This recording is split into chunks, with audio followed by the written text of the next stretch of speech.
Aghori astro TV கண்டு மகிழுங்கள். தர்மத்தின் வழி செல்ல செல்ல கர்மத்தின் வழி குறையும் அப்பா. திருச்செந்தூர் முருகன் ஆசியோடு எல்லோரும் நலமுடன் வாழ நவ கிரகங்களையும் பஞ்சபூதங்களையும் வணங்கி சரவணபவ பரணி பாரதியின் அன்பான இனிய வணக்கம். இப்போ இன்றைக்கி நம்ம பார்க்கக்கூடிய ஒரு மேட்ரு என்ன அப்படின்னா, எல்லாத்துக்குமே வீடுங்கிறது ஒரு கனவு இல்லம். வீட்டை கட்டிப்பார், கல்யாணத்தை பண்ணிப்பார் அப்படின்னு எல்லாருமே சொல்கிறாங்க.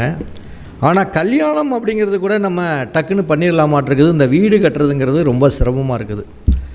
ஏன்னா வீடு கட்டுறதுக்கு நிலம், அடுத்தது ஒரு கட்டடம் வேலை செய்கிறதுக்கு உண்டான ஆட்கள், அடுத்தது பணம், பொருளாதாரம், இப்படி எல்லாம் கண்டிப்பாக நிறைய தேவைப்படுது. அப்போ இதில் விதியில் தலையெழுத்து அவன் கொடுப்பின என்ன எழுதியிருக்குது அப்படின்னா, ஒருத்தருக்கு நிலம் அமையாது, ஒருத்தருக்கு பார்த்திங்கன்னா நிலம் அமைஞ்சிருக்கும் ஆனால் வீடு கட்ட முடியாது, ஒருத்தருக்கு ஒன்றுமே இருக்காது ஆனால் வீட்டை கட்டி போயிட்டே இருப்பாங்க. அது என்னன்னா எல்லாமே ஜாதகத்தில் அவங்களுடைய கொடுப்பனை, அந்த வீடுங்கக்கூடிய கட்டடங்கக்கூடிய அந்த நிலங்கக்கூடிய பூமியில் ஏதாச்சும் சிரமங்கள் இருந்தால் நிச்சயம் அவங்களுக்கு ப்ராப்ளத்தை கொடுக்கும். இப்படி 12 லக்னம், அதாவது மேச லக்னத்திலிருந்து ரிஷபம், மிதுனம், கடகம் அப்படின்ட்டு 12 லக்னம் இருக்குது. அப்போ இந்த 12 லக்னத்துக்காரங்களுக்கும் உங்களுக்கு நிலம் அமையலை, சொத்து அமையலை, பூமி அமையலை அப்படின்னா அது உங்களுடைய ஜாதகத்தில் அந்த நிலம், வீடு, சொத்துங்கக்கூடிய கட்டடம் அப்படிங்கக்கூடிய இடம் ஏதாச்சும் ஒரு விதத்தில் பாதிப்புகள், ஒரு குற்றம் அப்படிங்கிறது உங்கள் ஜாதகத்தில் இருக்கும். அப்படி இருந்தால் இந்த லக்னத்துக்காரங்க எதை சரியான முறையில் ஒரு ஆக்டிவேஷன் பண்ணால் கண்டிப்பாக நிலத்தை அமைக்க முடியும், வீட்டை அமைக்க முடியும், ஒரு சொத்து அமைக்க முடியும் அப்படின்னா அதை சம்மந்தப்பட்ட பதிவு தான் இன்றைக்கி பார்க்க போகிறோம்.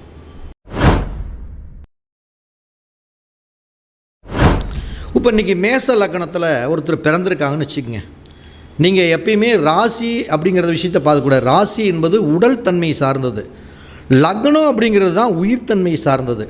அப்போ மேச லக்னத்தில் ஒருத்தர் பிறக்கிறாங்க அப்படின்னாவே, ஒரு பிறப்புக்கு காரகன் அப்படின்னாவே முதல்ல ஒரு உயிர் பிறக்குது அப்படின்னா, அந்த உயிர் பிறக்குது அப்படின்னா அந்த சூரியன் தான் அதுக்கு ரொம்ப முக்கியம். அது நீங்கள் எந்த மாதத்தில் பிறக்கிறீங்கிறதோட சூரியன் உங்களுடைய ஜாதகத்தில் முதல்ல நீங்கள் உங்கள் ஜாதக கட்டத்தையே கூட நீங்கள் எடுத்து பார்த்துக்கலாம். இந்த பதிவு பார்த்தீங்கன்னா நீங்கள் அழகாக உங்களுக்கே புரியணும். மேச லக்னத்துக்காரங்களுக்கு ஒருத்தருக்கு நிலம் அமையலை, சொத்து அமையலை, கட்டடம் என்னால் வீட்டை கட்டவே முடியல. அப்போ நான் எப்படி இருந்தால் என் வீட்டை நான் கட்ட முடியும் அப்படின்னா, உங்களுடைய ஜாதகத்தை எடுத்து பாருங்கள். அந்த பாதசார நிலைன்னு ஒன்று போட்டிருக்கும். அதில் இந்த சூரியன் அப்படிங்கக்கூடிய பாதசார நிலை, சூரியன் கிருத்திகை நட்சத்திரத்தில் இருந்துட்டாலும் சரி, அல்லது ரோகிணி நட்சத்திரத்தில் இருந்துட்டாலும் சரி. நல்லா புரிஞ்சுக்குங்க, மேச லக்னத்துக்காரங்களுக்கு சூரியன் கிருத்திகை நட்சத்திரத்தில் இருந்துட்டாலும் சரி, ரோகிணி நட்சத்திரத்தில் இருந்தாலும் சரி, உங்களுக்கு அந்த நிலம், ஒரு கட்டடம், ஒரு ஆரம்ப கல்வியில் தேர்ச்சி பெறுறது, உங்களுடைய ஆரோக்கியம், பூமி, சொத்து, இந்த மாதிரி அனைத்து விஷயங்களையுமே நீங்கள் எதிர்பார்க்குற கொடுப்பனை கண்டிப்பாக கிடைக்காது. நீங்கள் ஒரு 10 இடம் கூட வச்சுருக்கலாம், ஆனால் அந்த இடத்துல உருப்படியாக உங்களால் வீடு கட்ட முடியாது. அப்படி வீடு கட்டி ஒரு நல்ல முன்னேற்றத்துக்காக இருக்க முடியுமானா, வீடு கட்டுறப்ப பல விதத்தில் தடையை கொடுக்கும், தாமதத்தை கொடுக்கும். இல்லைன்னா கட்டிய வீட்டில் வாஸ்து குறைபாடுகள் அதிகமாக இருக்கும், இல்லைன்னா வீட்டை கட்டி பாதியில் நிற்கக்கூடிய சூழ்நிலைகள்லாம் இருக்கும். அப்போ இப்படிப்பட்டவங்க இந்த 4ஆம் இடம் இருக்கக்கூடிய கட்டடம், பூமி, சொத்து சார்ந்த குற்றங்களை அனுபவிக்கிறதுக்காகவே இந்த உலகத்தில் பிறந்திருப்பாங்க. அப்போ இந்த மேச லக்ன நண்பர்கள் உங்களுடைய ஜாதகத்தில் சூரியன் கிருத்திகை நட்சத்திரத்தில், ரோகிணி நட்சத்திரத்தில் இருந்தால் கண்டிப்பாக நீங்கள் உங்களுக்கு ஒரு நல்ல வீடு அமையணும், சொத்து அமையணும், நல்ல விவசாயம் பெருகணும், ஒரு நல்ல படிப்பில் ஒரு தேர்ச்சி அடையணும் மாணவர்கள் அப்படின்னா, முதல்ல நீங்கள் பவானியில் இருக்கக்கூடிய சங்கமேஸ்வரர் கோயிலில் கரெக்டாக நீங்கள் ஆடி மாதம், அதே மாதிரி கார்த்திகை மாதம், பங்குனி மாதம், நான் சொல்லக்கூடிய இந்த 3 மாதத்தை மைண்டில் வச்சுக்கோங்க.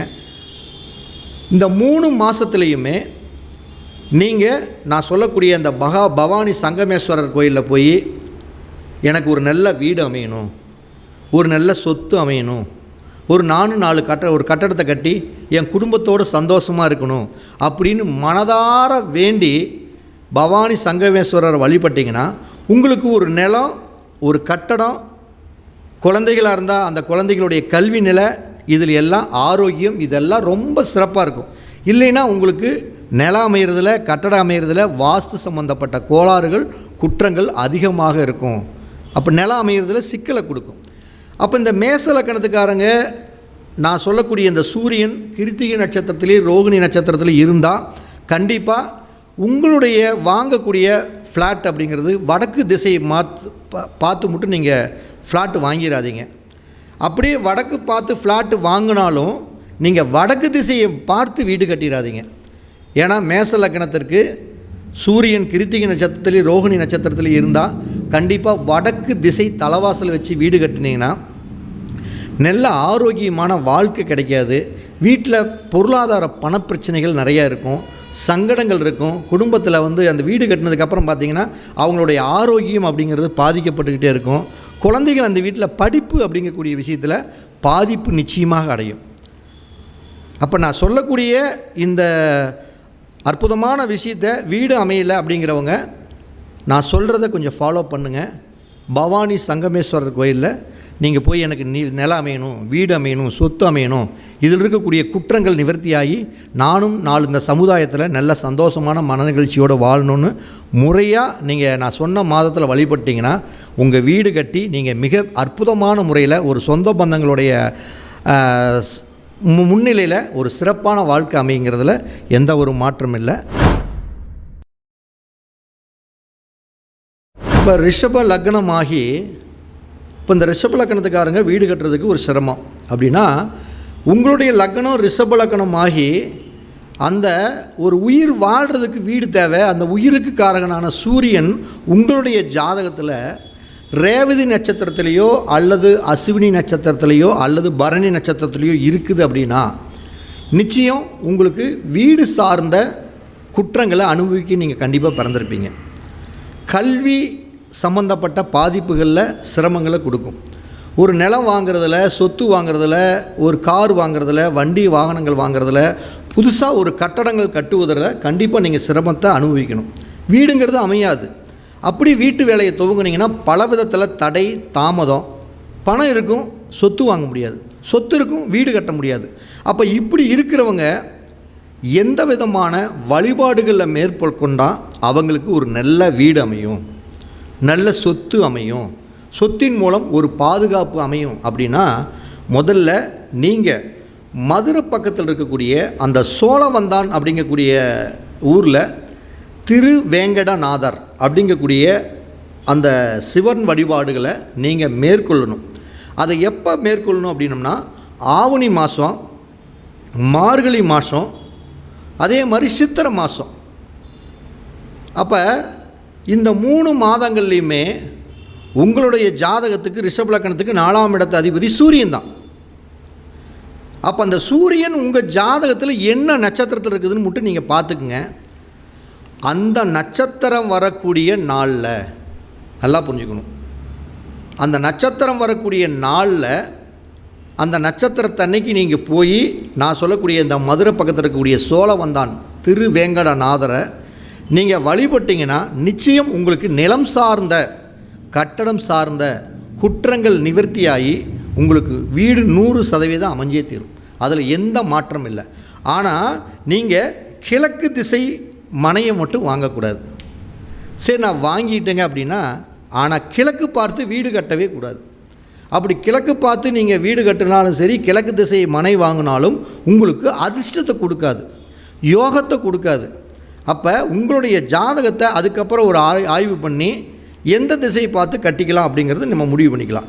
அப்போ ரிஷப லக்கணத்துக்காரங்களுக்கு உண்மையிலேயே உங்களுக்கு எனக்கு சொத்தே அமையலை, என்கிட்ட வீடே அமையலை, எல்லா வசதியும் இருக்குது, காடு இருக்குது, தோட்டம் இருக்குது, ஆனால் வீடு என்னால் கட்ட முடியல அப்படின்னு எல்லாம் இருந்தால் அதுவும் உங்களுடைய ஜாதகத்தில் சூரியன் ரேவதி நட்சத்திரத்திலேயோ அல்லது அஸ்வினி நட்சத்திரத்திலேயோ அல்லது பரணி நட்சத்திரத்திலேயோ இந்த 3 நட்சத்திரத்தில் இருந்து நான் ரிஷப லக்கணங்க என்னால் வீடு கட்ட முடியலைங்கிறவங்க நான் சொல்லக்கூடிய அந்த கோயில் வழிபாடுகளை, நான் சொல்லக்கூடிய இந்த ஆவணி மாதம், மார்கழி மாதம், சித்திரை மாதம் வரக்கூடிய உங்களுடைய சூரியன் என்ன நட்சத்திரத்தில் இருக்குதோ, அதாவது 4ஆம் இடத்து அதிபதி சூரியன் தான், அவர் என்ன நட்சத்திரம் இருக்காரோ அந்த நாளில் நீங்கள் போய் வழிபட்டிங்கன்னா கண்டிப்பாக 100% நீங்களும் நல்ல வீடு கட்டி சமுதாயத்தில் உங்களுக்குன்னு ஒரு அங்கீகாரத்தை உருவாக்க முடியும்.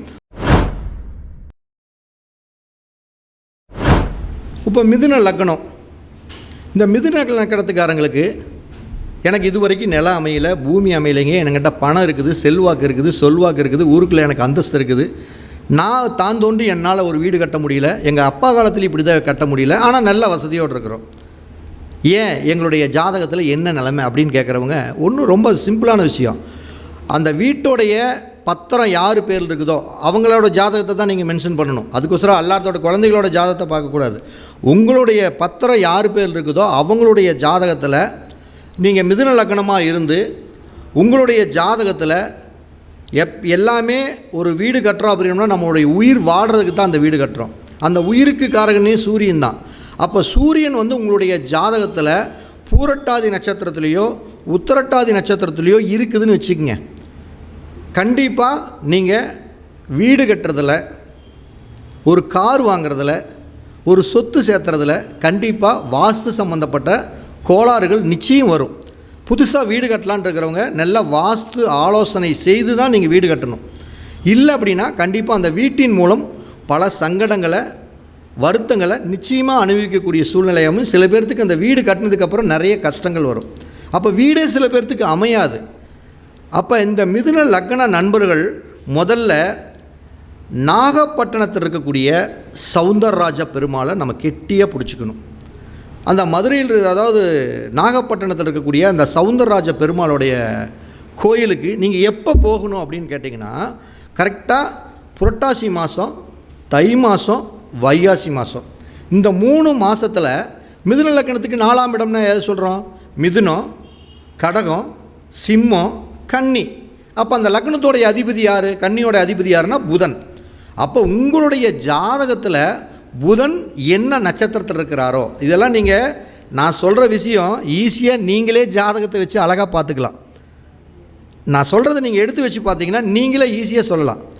அப்போ மிதுன லக்னத்துக்காரங்க உங்களுடைய ஜாதகத்தில் சூரியன் பூரட்டாதி உத்திரட்டாதி நட்சத்திரத்தில் இருந்தால், புதன் உங்களுடைய ஜாதகத்தில் என்ன நட்சத்திரத்தில் இருக்குதோ அந்த நட்சத்திரத்தில் கரெக்டாக நான் சொல்லக்கூடிய புரட்டாசி மாதம், தை மாதம், வைகாசி மாதம் இந்த நாகப்பட்டினத்தில் இருக்கக்கூடிய சௌந்தரராஜ பெருமாள் கோயிலுக்கு போய் நல்லா உட்கார்ந்து நல்லா விளக்கேற்றி, எனக்கு ஒரு வீடு அமையணும், எனக்கு ஒரு சொத்து அமையணும், குழந்தைகளுடைய வளர்ச்சி அடுத்த பரிணாமத்துக்கு போகணும், ஒரு எங்கள் பொண்ணோ பையனோ கல்யாணம் பண்ண வர்றப்போ ஒரு வீடு எனக்கு நிம்மதியாக இருக்கணும், ஒரு சொத்து வாங்கணும், நாங்களும் பல விதத்தில் கஷ்டப்படுறோம், ஒரு இடத்த வாங்க முடியல, அப்படி வாங்கினாலும் அந்த இடத்த பாதுகாக்க முடியல அப்படின்னு யார் இருக்கிறீங்களோ இவங்கெல்லாமே நான் சொல்லக்கூடிய இந்த கோயிலோட வழிபாடுகளை முறையாக பண்ணினீங்கன்னா உங்களுக்கு கண்டிப்பாக ஒரு நல்ல வீடு, நல்ல சொத்து 100% அமையும்.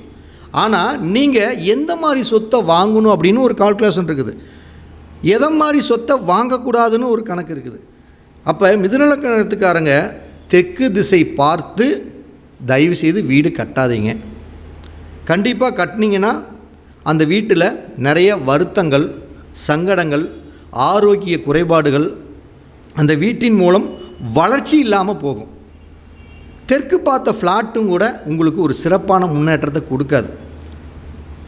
அப்போ இந்த திசையை விட்டுட்டு மற்ற எந்த திசை இருக்குதோ ஜோதிட ஆலோசனை பேரில் வாங்கினீங்கன்னா இந்த மிதுன லக்னத்துக்காரங்களுக்கு நிச்சயம் ஒரு நல்ல, ஒரு அற்புதமான வீடு சார்ந்த விஷயத்தில் ஒரு நல்ல யோகம் பிறக்குங்கிறதுல எந்த ஒரு மாற்றம் இல்லை.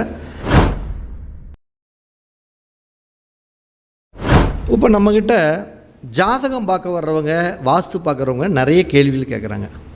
சார், நான் கடக லக்னம், என்னுடைய லக்னத்துக்கு பார்த்தீங்கன்னா நானும் இப்போ ஆரம்பத்திலிருந்து கஷ்டப்பட்டு நிறைய சம்பாதிக்கிறோம், எங்களுக்குன்னு ஒரு நல்ல வீடு அமையலைங்க, ஒரு நல்ல வண்டி வாகனம் அமையலை, அப்படி வாங்கினாலும் அந்த சொத்தை நாங்கள் விற்றுப்புடுறோம், ஒரு வீடு கட்டணும் அந்த வீட்டை விற்றுப்பிட்டோம், இப்படி எங்களுக்கு வீடு சொத்து அப்படிங்கிறது எங்களுக்கு நிலையாக அமையலை, நாங்கள் எப்படி ஒரு நல்ல ஒரு ஆலோசனை பிரகாரம் கடகலக்கணமாக இருந்து ஒரு நல்ல வீடு சொத்து அமையும் அப்படின்னு எங்கிட்ட கேள்விகள் கேட்குறாங்க. அப்போ முதல்ல நீங்கள் நல்லா ஒன்று புரிஞ்சுக்கணும், ஒரு வீடு அப்படிங்கிறது ஒரு உயிரோட்டமாக இருக்கணும். அப்போ உயிரோட்டமான வீடு அப்படின்னா உயிரோட்டத்துக்கு காரகனே சூரியன் தான். அப்போ நீங்கள் கடகலக்கணமாக இருந்து உங்களுடைய ஜாதகத்தில் சூரியன் சப்போஸ் அவிட்ட நட்சத்திரத்துலேயோ சதய நட்சத்திரத்துலேயோ சூரியன் உங்கள் ஜாதகத்தில் மட்டும் இருந்து நீங்கள் கடகலக்கணமாக இருந்துட்டிங்கன்னா கண்டிப்பாக உங்களுக்கு சொத்து அமையிறதுல பிரச்சனை கொடுக்கும், வீடு அமையிறதுல பிரச்சனை கொடுக்கும். அந்த வீட்டில் குழந்தைகள் இருக்காங்கன்னா அந்த குழந்தைகளுடைய ஆரோக்கியம் பாதிக்கப்படும். அதே மாதிரி அந்த குழந்தைகளுடைய அடிப்படை சார்ந்த கல்வியிலேயே அவங்க சிக்கலை கொடுக்கும். அப்போ இப்படி உங்களுக்கு ஒரு நிலம், வீடு, சொத்து, ஒரு வாஸ்து கோளாறு, வாஸ்து குற்றம் இப்படியெல்லாம் இருக்குது அப்படின்னா அதை நீங்கள் முதல்ல ஒரு வீடு கட்டுறதுக்கு முன்னாடி, புதுசாக ஒரு நிலம் வாங்குறதுக்கு முன்னாடி உங்கள் குழந்தைகளை ஒரு பள்ளிக்கூடத்துக்கு சேர்த்துறது மாதிரி இருந்தால் கூட நீங்கள் நான் சொல்கிற மாதிரி சில வழிபாடுகளை பண்ணிட்டீங்கன்னா கண்டிப்பாக உங்களுக்கு ஒரு நல்ல வீடு அமையும், கண்டிப்பாக சொத்து அமையும். அந்த சொத்தின் மூலம் அடுத்த பரிணாமத்துக்கு போக முடியும். வீட்டில் வாஸ்து கோளாறுகள் இல்லாமல் இருக்கலாம். அப்போ இவங்க நம்ம திருச்சியில் இருக்கக்கூடிய மணச்சநல்லூரில் பூமிநாதேஸ்வரர் கோயிலுக்கு ஐப்பசி மாதம், மாசி மாதம், ஆனி மாதம், நல்ல மாதத்தை நோட் பண்ணிக்கங்க. நான் சொல்கிற மாதத்தில் தான் உங்களுடைய அந்த வீடு சம்பந்தப்பட்ட தோஷங்களை, குற்றங்களை நிவர்த்தி பண்ணக்கூடிய டாக்டர் நான் சொல்கிற மாதத்தில் தான் நீங்கள் போகிற உங்கள் ஜாதகத்துக்கு நான் சொல்லக்கூடிய மாதத்தில் டாக்டர் அங்கே தான் இருப்பார். ஆனால் உங்களுக்கு ட்ரீட்மெண்ட்டுக்கு அப்பாயின்மெண்ட் அந்த தேதி தான், அதில் எந்த மாற்றம் இல்லை. அப்போ ஐப்பசி மாதம், மாசி மாதம், ஆனி மாதம், இந்த மாதத்தில் முதல்ல நான் சொல்கிறேன் கடக லக்கணம்னு சொல்லிட்டான். அப்போ கடக லக்கணம் அப்படின்னா கடக லக்கணத்துக்கு 4ஆம் இடம் எது? கடகம், சிம்மம், கன்னி, துலாம். அப்போ அந்த துலாம் ராசியோடைய அதிபதி யார்? சுக்கிரன். அப்போ உங்களுடைய ஜாதகத்தை எடுத்து வச்சுக்கோங்க. சுக்கிரன் என்ன நட்சத்திரத்தில் இருக்கிறாருன்னு பாருங்கள். அது ஏதோ ஒரு நட்சத்திரத்தில் இருக்கும். அப்போ அந்த நட்சத்திரத்தை நீங்கள் மென்ஷன் பண்ணி வச்சுக்கிட்டு, உதாரணத்துக்கு சுக்கிரன் எந்த நட்சத்திரம் இருக்கலாம், அது நீங்கள் உங்கள் ஜாதகத்தை பார்த்தா தான் தெரியும். அப்போ நான் சொல்லக்கூடிய இந்த ஐப்பசி, மாசி, ஆனி மாதம் உங்களுடைய ஜாதகத்தில் சுக்கிரன் என்ன நட்சத்திரத்தில் இருக்கிறாரோ அந்த நட்சத்திரத்தை எடுத்து கரெக்டாக நீங்கள் திருச்சி மணச்சநல்லூர் பூமிநாதேஸ்வரர் கோயிலில் போய் கரெக்டாக 6 மண் விளக்கில் தீபம் ஏற்றி அந்த தீபத்துக்கு முன்னாடி எனக்கு ஒரு நல்ல வீடு அமையலைங்க, எனக்கு ஒரு நல்ல சொத்து அமையலை பூமிநாதேஸ்வரரே, எனக்கு ஒரு நல்ல வீடு அமையணும், சொத்து அமையணும் அப்படின்னு நீங்கள் நான் சொல்லக்கூடிய மாதத்தில் போய் நீங்கள் வழிபட்டுட்டு வீட்டு வேலையை துவங்கினீங்கன்னா தான் அந்த வீடு உங்களுக்கு நல்லபடியாக முடியும். வாஸ்து கோளாறுகள், குற்றங்கள் இல்லாமல் ஒரு அமையும். அதை விட்டுட்டு நீங்கள் வேறு எந்த வழிபாடுகளோ வேறு கோயில்களுக்கோ போனால் உங்கள் வாழ்க்கையில் ஒரு வீடோ, சொத்தோ, ஒரு வாஸ்து தோஷம் உள்ள மனையோ, வாஸ்து தோஷம் உள்ள குற்றமுள்ள வீடு அப்படிங்கிறது கண்டிப்பாக பிரச்சனை கொடுக்கும். அப்போ நீங்கள் முதல்ல மேற்கு பார்த்து தயவுசெய்து வீடு கட்டாதீங்க, மேற்கு பார்த்த ஃப்ளாட்டும் வாங்காதீங்க. அப்படி மேற்கு பார்த்த திசை உள்ள வீடும், மேற்கு பார்த்த அமைப்புள்ள வீடும் உங்களுக்கு சிறப்பான முன்னேற்றத்தை கொடுக்காது. அப்படியெல்லாம் அங்கே போயிருந்தீங்கன்னா பண வருவாய் கண்டிப்பாக நீங்கள் அப்படி இருந்து ஒரு மேற்கு பார்த்து வாங்கிட்டீங்கன்னா அந்த இடத்துல பணம் சம்பாரித்தா கண்டிப்பாக நிச்சயம் பாதுகாக்க முடியாது. அதை நல்லா புரிஞ்சுக்கணும். கணவன் மனைவி அப்படிங்கக்கூடிய உறவுகளில் கண்டிப்பாக அந்த வீட்டில் ஒரு அந்யோன்யம் சிறப்பாக இருக்காது. சமுதாயத்தில் சந்திக்கக்கூடிய நபர்கள் மூலம் உங்களுக்கு ஒரு நல்ல ஆதாயமோ, ஒரு கௌரவமோ, புகழோ நிச்சயம் கிடைக்கிறதுக்கு உண்டான வாய்ப்பு இருக்காது. கூட்டு சேர்ந்து தொழில் செய்யக்கூடிய விஷயங்களில் அவங்க மிகப்பெரிய ஒரு மைனஸை சந்தித்து கூட்டு தொழில் மூலம் நிறைய நட்டங்களை சந்திக்கக்கூடிய சூழ்நிலையாக இருக்கும். அப்போ இவங்க மேற்கு திசையோ அல்லது மேற்கு பார்த்த வீடோ வாங்காமல் கட்டாமல் இருந்தாவே அவங்களுக்கு மிகப்பெரிய யோகம். இந்த கோயிலை நீங்கள் கெட்டியாக கடைபிடிச்சி வழிபட்டிங்கன்னா நிச்சயம் உங்களுக்கு ஒரு தெய்வத்துடைய அனுகிரகம் பரிபூர்ணமாக கிடச்சி ஒரு வீடு, சொத்து கண்டிப்பாக நல்லபடியாக அமையும். கண்டிப்பாக இது எந்த விதத்துலையும் உங்களுக்கு பெரிய அளவுக்கு பொருளாதாரம் சார்ந்த விஷயத்தில் பிரச்சனை இல்லை. உங்களோட வழிபாடுகள், ஆனால் அந்த வழிபாடுகளை நான் சொல்கிற மாதத்தில், சொல்கிற நேரத்தில், சொல்கிற நட்சத்திரத்தில் போய் நான் சொல்கிற மாதிரி வழிபாடுகள் தான் சொல்கிறேன். அப்படி பண்ணினீங்கன்னா ஃபுல் கேரண்டி நான் கொடுப்பேன். நிச்சயமாக உங்களுக்கு சொத்து அமையும், வீடு அமையும், நல்ல மங்களகரமான வாழ்க்கை அமையும் அப்படின்னு சொல்லி நான் உங்களை அடுத்த பதிவில் சந்திக்கிறேன். அனைவருக்கும் வணக்கம், அனைவருக்கும் வாழ்த்துக்கள். அகோரி ஆஸ்ட்ரோ டிவி கண்டு மகிழுங்கள். தர்மத்தின் வழி செல்ல செல்ல கர்மத்தின் வழி குறையும் அப்பா.